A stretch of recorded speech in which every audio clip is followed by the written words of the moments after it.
My name is Moyosola Olua, and I'll be sharing about one or two stories of how you have the power to define who you really are, not what people say you are. Okay, so I'll be giving you a background story of my life and how I was able to actually define who I was and not based on what people really say I was.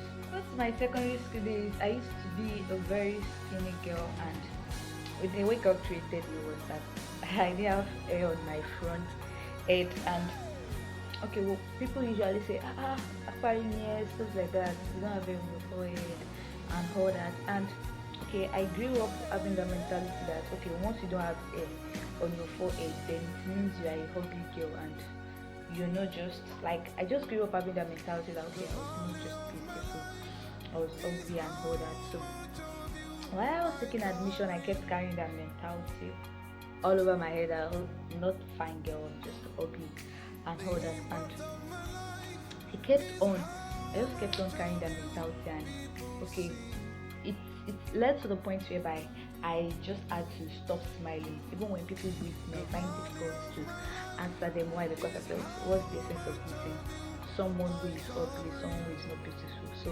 what's the major point in actually greeting them? That okay, probably they were just greeting me in order to just make fun of me or actually mock me. Okay, so when I gained admission into the university, and okay, so I started attending classes, and even sometimes when people tell me things in the class, or probably when someone says something funny in the class, I I find it difficult to laugh because I felt what's the reason to laugh. I found no reason to laugh. I couldn't give myself the joy and happiness I deserved.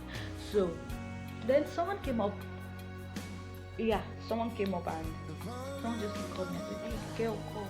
Don't you know you're really beautiful? But the more you frown your face, the more you look ugly." I was like, what deal? Maybe it's just one of those random guys who collect my bag. When they see a teenage girl and they at a fine girl, corner of the back. No, but and that was just okay. So in English, that means that I see that's a pretty girl. I think it's a pretty girl who wants to collect a number. So I just didn't really pay attention to what the guy told me. When I go back home, I know that I was is it true that okay, truly I'm actually beautiful, and the fact that I don't smile has actually made my beauty, or has actually made me covered up my beauty. So I picked up a mirror that day and I looked at myself in the mirror, and when I looked at myself in the mirror, I frowned my face. I saw that I wasn't pleased with the outcome, like the image I was seeing in the mirror. Then I smiled. When I smiled, and for the first time in my life, I got to realize that I had a dimple, and no, my other sister has a dimple. Even though it is a half dimple, so I was like, wow. So I really do have a dimple, and so what is it that people have been saying in me that makes most especially my secondary school mates made them see me that oh, I'm an ugly girl because I don't have hair on my forehead.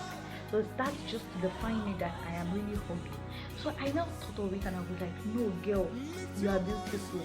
The Lord has made you the way He feels you're the best. And ever since I realized that, I took it upon myself to make sure that okay, whatsoever the situation, whatsoever the circumstance around me, I have to smile no matter what. And though it wasn't in a full, I didn't get it fully initially, but gradually I started smiling even when it was not convenient for me. When people ask me question, what's wrong, you're looking around, I just smile because I say it is well. And even when things are not really well, I just find a reason to smile. And I feel that so many people are out there today, and they feel that okay, because people say you're this, you're that, you're this, and they feel that okay, they can just build their life based on what people say they are. I also listened to the testimony of Dr. Mrs. and she said that while she was growing up, she was tagged a bastard because her mother died while giving birth to her and all that. And her grandmother who raised her up was always like, even if okay, when other children in the house they get them Christmas clothes and all that, our grandmother would actually look for a scarf and sew it for her during the festive period. And she said that even when her grandmother sews the scarf for her, she was going to tell her grandmother that I will wear the scarf in such a way that it's going to fit me.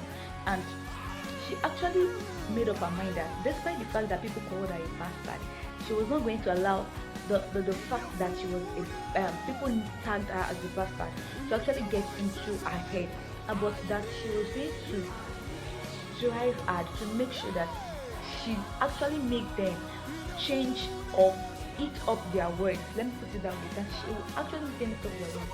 And we can hear the story of we all know the story of Dr. Jennifer. Now she's a PhD holder. Someone who was tagged a bastard. She even said it that when she was growing up, people usually said, Boya Lele Madodo Kutopon, that is peradventure this girl would not get to the river before she actually fetched water. That is, she would not, like when she was in high school, that there is a probability that she was not going to get into the university before she actually gets pregnant and destroy her life. And we actually see that God actually helped her, and because she felt that, okay, she made up her mind that I am not a bastard, and even if people tag me as a bastard, I know who God says I am. She has started praying, she started talking to God about what she wants her life to be, even before she knew what the future holds for her. And the same thing also applies to so many of us, so many young teenage and youth out there. So many people, you feel, okay, my parents have called me a bastard, my family members have said I'm nothing to write them about, there is nothing good that can come out of me, or because I made a simple mistake, or probably because your past was nothing to write them about, you made a mistake that it was just so outrageous, and people just feel that, okay, or probably your family members are being tagged you that you're nothing to write them about, you this, you that. I want to tell you this morning that those voices crying out to you this morning that you're not what people say you are. You are really who you say you are. It is what you are. It is who you say you are that really matters, and not what people say you are. I want you to just take off the negative words that people are saying towards you. Just forget about the negative things people are saying about you, and just see the positive side of everything God has created in you. So many people God has created them to be chubby, and because people say you are fat, they see it as something that is really bad, and they don't really appreciate the stature that God has actually given to them. And so many people, God has created you to be slim and straight, and because you say, she was by, why are you so thin? Why are you so tiny? And many people say it as a problem, and they begin to start doing things that will actually make them double or triple in size. No. You're perfect the way God has created you to be. And so many people will actually look for ways to actually make sure that you don't fulfill that destiny, you don't fulfill that purpose that God has called you to fulfill. But I'm telling you, those voices crying out to you today that you are not who people say you are. You are who you say you are. You have the power to define who you are. If you've been tagged a bastard, get up on your feet and actually show it to the world that you're not a bastard. Get up. If you have to burn the midnight candle to make sure you're a success, burn the midnight candle. If you have to go extra miles to learn, if you have to do extra things that is not out of the will of God to make sure that you're the best person, please, I am appealing to you this morning, please do it.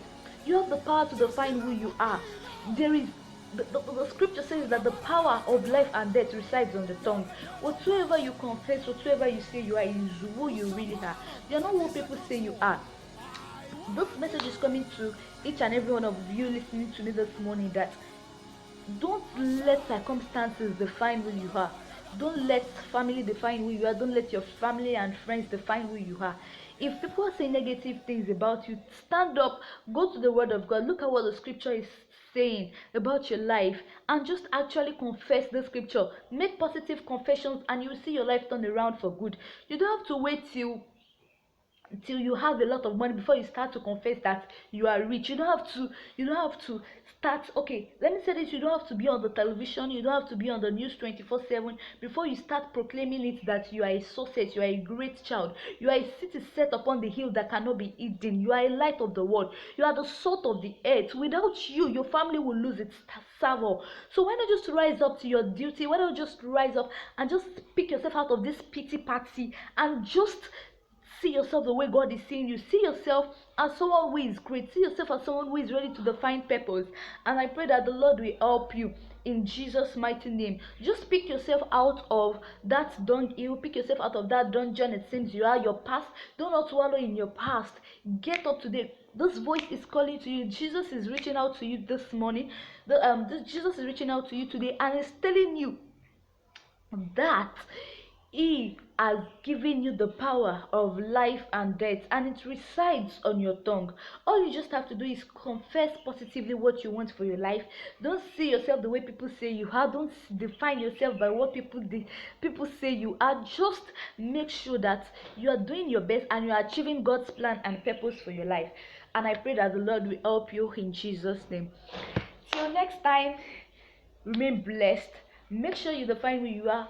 Use the power of words. Confess positively good things into your life, and you will see yourself actually blooming and on the path of fulfilling destiny. I pray the Lord will help you in Jesus' name. See you next time. Bye.